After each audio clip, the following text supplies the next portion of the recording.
Hey everyone, welcome back to my channel. If you're new here, my name is Penny. I'm a certified advanced esthetician in Portland, Oregon, and today is a much requested video. We are going to be discussing the serums that I would recommend for you to use when you are rolling or needling for collagen, as well as nano and cosmetically rolling and needling. I'm going to give you a clear and concise protocol of the serums and the ingredients that you can incorporate for the entire month after you roll or needle for collagen. I'm also going to explain how I incorporate my nano and my cosmetic needling in and what I use at that time. So I want to get started with the actual day that you needle. I have whittled this down to one single serum, and what I want you to take away from this video as well is all of the things that should not be in your serums when you are needling. The list is pretty extensive. It's preservatives and fragrances, emulsifiers, surfactants. It is things like UV filters and acids and colors and dyes. I mean, the list is large. And in each of those categories is a sub list of tons of ingredients that are just no-nos that you should not have.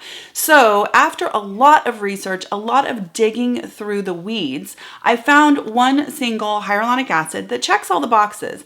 That is accessible for you to find, inexpensive, has good slip, is high molecular weight, and doesn't have any of those troublemaking ingredients. And that I found one. And that is this one by the brand Cos de Baja. I think that's how you say it.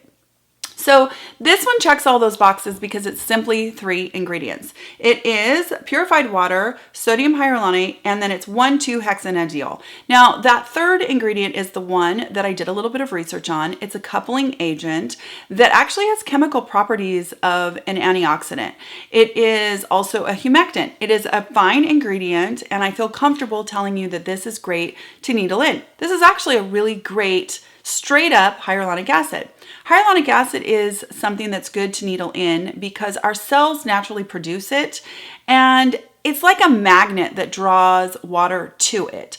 And as we get older, we produce less and less of it. So it's a nice thing to kind of fuse back into our skin. And that's after a lot of research. This has been honestly a couple months of really whittling down, researching, testing. I found ones that came close, guys, just to give you an idea.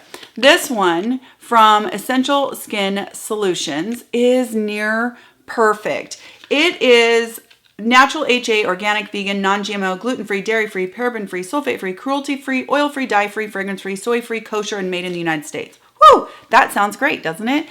The only problem is it has all these fantastic ingredients, like 4 simple ingredients, but it has something called phenoxyethanol in it. Phenoxyethanol is known to be a skin irritant, lung irritant, eye irritant, can pass through breast milk.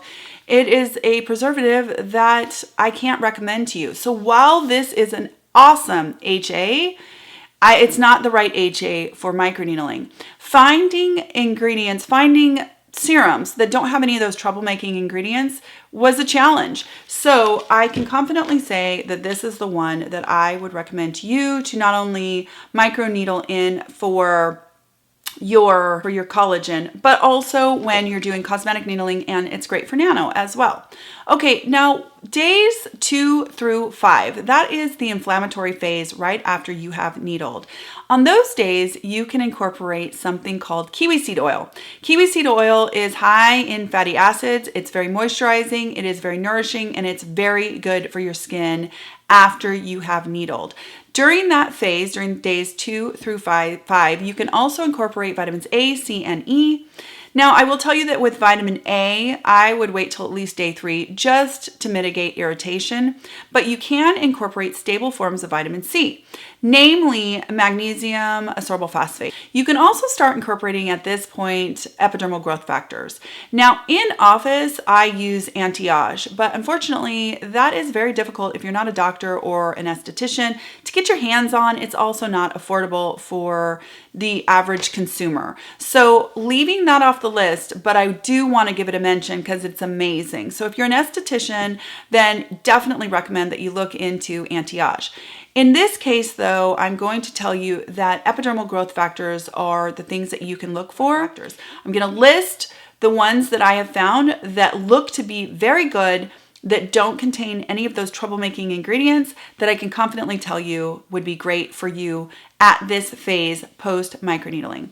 Now, when we move on to the next phase, which is the fibroplastic phase, that's days 6 through 14, you can continue to use everything that we just discussed, but at this point you can add in copper peptides, you can add in green tea, resveratrol. This is a great time to add in some antioxidants. I like to add in some niacinamide on the days that I'm not using that stable form of vitamin C. So that's what we can do at that phase. The final phase, which is from days 14 to 28, you can keep using everything that you were using before. And at this point, you can add in your acids. You can add in your azelaic acid, your lactic acid, your glycolic acid, that kind of thing. Those are safe to use at this point, day 14 through 28. It is important to note that starting the day after you microneedle, it is imperative that you incorporate sun protection. So it goes without saying for the rest of the month that sun protection is absolutely non-negotiable. So I'm not going to keep listing it in every phase, but just know that sun protection is crucial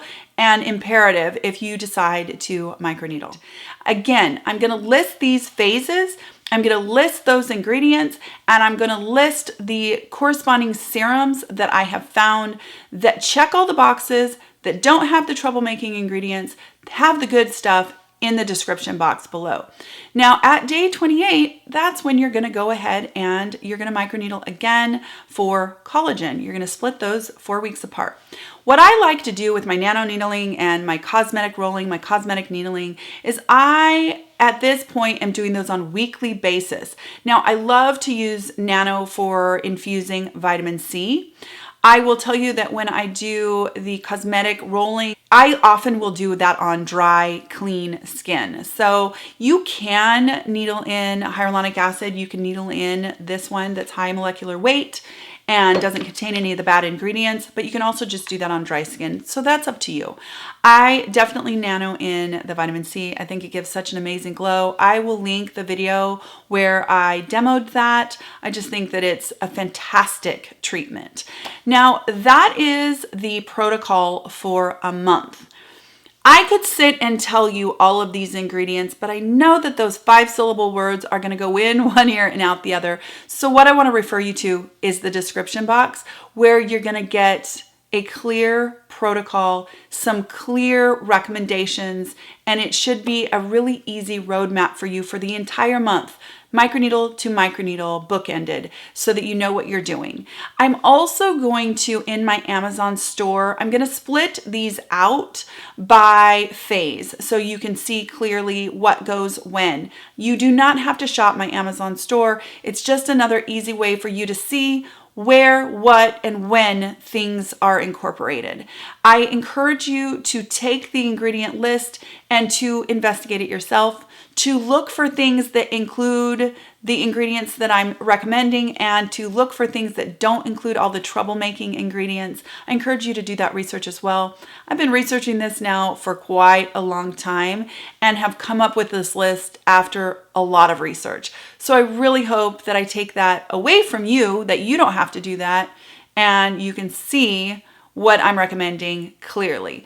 I hope that this was helpful. I hope it was clear and concise and that it makes sense. If you have any questions, as always, please feel free to comment down below. You can always email me at PENN.SMITH.SKINCARE, and you can follow me on Instagram at PENN.SMITH.SKINCARE. I post all kinds of fun stuff over there as well. I hope if you're new, you will consider subscribing. We do all kinds of skincare, makeup, fun stuff on this channel. I'm also going to link at the end of this video my series on microneedling. I finally made a playlist and you can watch all of those videos there. I hope you guys are having a great day, and I will talk to you again very, very soon.